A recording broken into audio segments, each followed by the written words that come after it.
So I've worked in the Yips for I don't know 20 years or so now, and then more recently, the work that I do has really been amplified, in that we've had so much more success by tag teaming the work that I do with players with the Yips, working around attention and technique and some of the sort of online psychological stuff that I do with a full-on experienced performance psychologist, which is Trevor, and we have this interplay between technique and attention and the kind of more kind of deep level skills around how we deal with anxiety and what goes on a deeper psychological level. So whenever I get somebody who's working through the Yips, I do a session with them and then I immediately introduce them to Trevor, and between us we've had some brilliant results, haven't we? Yeah, it's been quite the journey. People, some lifelong Yippers who are now in a really good place, and we'd never be so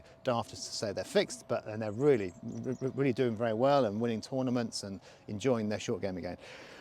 So in that approach is absolute respect for the technique and also the mental side of things. It's not one or the other, is it? They're very much meshed together. Now, the work a lot of the stuff I do really comes around to how much control we're trying to put through the handle. So when someone has any kind of strike anxiety with chipping, it's intuitive, isn't it, to try and control the club more. And controlling the club more leads to steeriness, accelerating when we should be decelerating, and just a very sort of confused, clumsy motion. So an exercise I like to take people through, Trevor, is this. I say, look, I mean, what is the balance between how much you are using momentum in the club head and how much are you controlling? If 100% control looks like this, you can see I'm sort of really squeezing tightly and controlling the motion of the club with my arms and body. If that's like all control, all momentum would be this. It's like maybe, I don't know, 5% me here, and I'm just using the momentum to kind of swing on its own arc. And I'd often ask people where they feel on that scale. In fact, I would do this in any short game lesson, to be honest. And ultimately, trying to lead to a motion where the player is interacting with the handle in such a way that it supports the momentum of the head and doesn't absolutely strangle that. We need that sense of flow, and we need to be able to be kind of connected to let the head kind of do its own thing to a certain degree. And of course, being able to give up control and let the head kind of do its own thing is absolutely the opposite mentally to I guess, the way most people go when they're struggling with their strike. And we've together worked with a very, very promising young player who's kind of been struggling with this stuff for a few years now.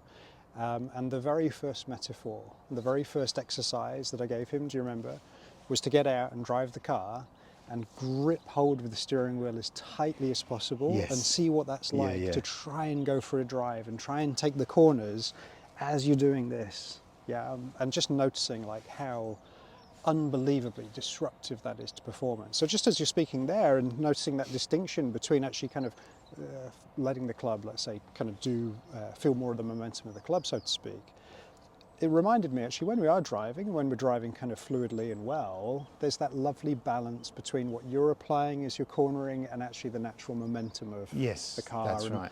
You know, the steering wheel slips through. I remember that student, that client of ours, and I think your metaphor went on. No, your task to him was to stay in lane, absolutely in the middle of the lane, the whole time. Yeah. And then he came back and reported, well, that was quite difficult and quite stressful for 5 minutes. And you were like, well, now do it for an hour and imagine there's a blue light behind you.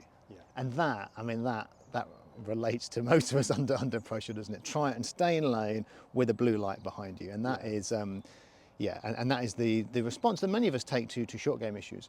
So, okay, so we need to be able to then, from a technical perspective, be able to move with the momentum of the head, and there's obviously lots of techniques we can do, lots of drills we can do to help you with that. Ultimately, it means feeling flow and being able to slow the handle down to allow the head to pass you, which is absolutely it's absolutely key, but it's something that I rarely see with Yippers. Yippers are often guiding the handle and pushing it for too long. So being able to stop it and let momentum do its thing is a key thing. Anything you can add to that regards to the psychological part of letting go and feeling the flow of the head? Well, I think just naturally inviting people to kind of experience what that's like in a different context. So like, you know, if you are struggling with the yips or you're struggling with short game, just go out and drive the car with that excessive control over the steering wheel. So grab a hold of it as tight as you can. As we said, see if you can completely stay within not just within the boundaries, but, you know, get identical sides and stay, as you said, almost like there's kind of the police car behind you. You know, and from that perspective, you know, just notice, like, what's that like doing that for 200 yards? But what if that's like doing that for a mile? And what if I did that for now 5 years, right? What if driving became like that experience? Yeah. And as you play that kind of out, the question then comes down to workability. Like, how's that going to be working out for us? Yeah. So that immediately naturally starts to invite you know, what if there's another way that we could interact with this that's more effective? And a big part of it is if you have absolutely no space in your mind for a misstrike, i.e. Every misstrike is felt like a dagger through the heart as a personal insult, then all these controlling behaviours again get amplified. There's got to be room to get it wrong, be playful. But of course, before you can, you know, while you're learning to trust that motion, you need to also understand the technical bits. If in the back of your mind, sorry, the dog's got the tripod. Barney, get off the tripod. It's a pain.